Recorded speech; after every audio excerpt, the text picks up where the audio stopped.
نحمده ونصلي ونسلم على رسوله الكريم اما بعد اعوذ باللہ من الشیطان الرجیم بسم اللہ الرحمن الرحیم وقلنا یا آدم اسکن انت وزوجک الجنة وکلا منها رغدا حیث شئتما ولا تقربا هذه الشجرة فتكونا من الظالمین۔ صدق اللہ مولانا العظیم وصدق رسولہ النبی الکریم الامین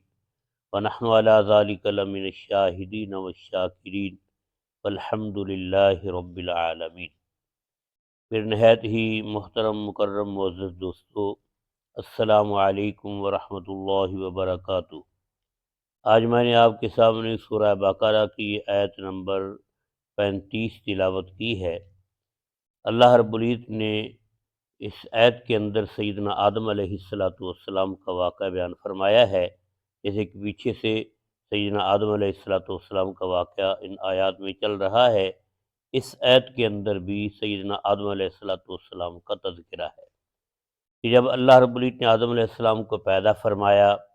پھر فرشتوں سے ان کو سجدہ کروایا اور ان کی علمی اور عملی طور پر برتری ان کی ظاہر فرمائی فرشتوں اور جنات کے سامنے، پھر اللہ رب العزت نے سیدنا آدم علیہ السلام کو فرمایا یا وَقُلْنَا یا آدم اسکن انت وزوجک الجنہ، اور کہا ہم نے کہ اے آدم رہ تو اور تمہاری بیوی جنت میں، وَكُلَا اور کھاؤ، منہا اس جنت میں سے، راغداً کھلا، حیث شئتما جہاں سے تم چاہو،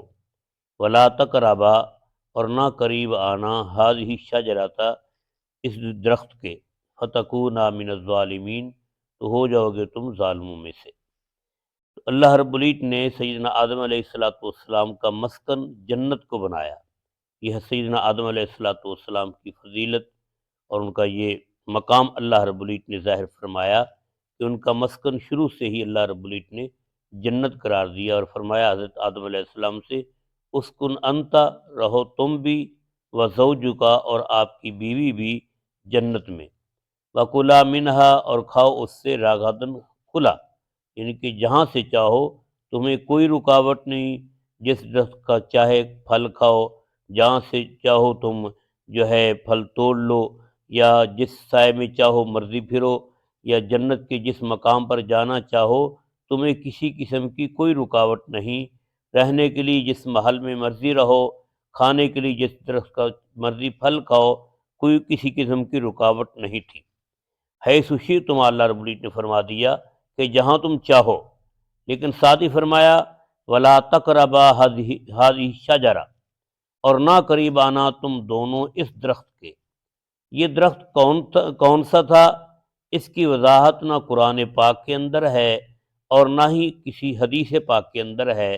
کہ وہ درخت یعنی کہ کس پھل کا تھا۔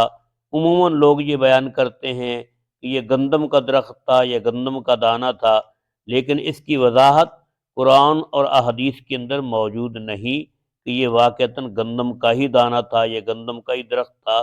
اللہ رب العزت نے یا اللہ کے پیارے محبوب صلی اللہ علیہ وسلم نے اس کے بارے میں کوئی تذکرہ نہیں فرمایا،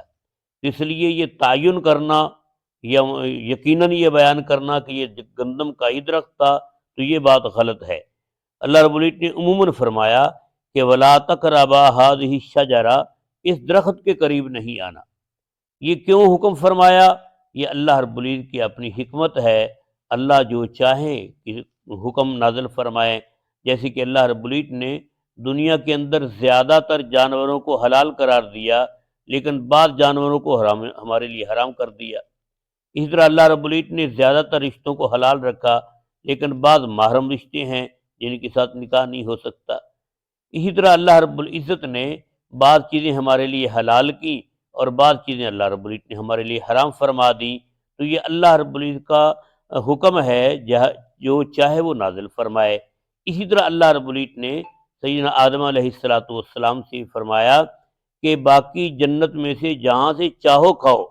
تمہیں کوئی رکاوٹ نہیں، لیکن ولا تقربا هذه الشجرہ، اس درخت کے قریب نہیں آنا، اس کا پھل کھانے کی تمہیں اجازت نہیں، اگر کھاؤ گے فتکونا من الظالمین، تم ظالموں میں شمار ہوگے۔ تو اللہ رب العزت نے یہ ان پر پابندی لگا دی۔ آگے پھر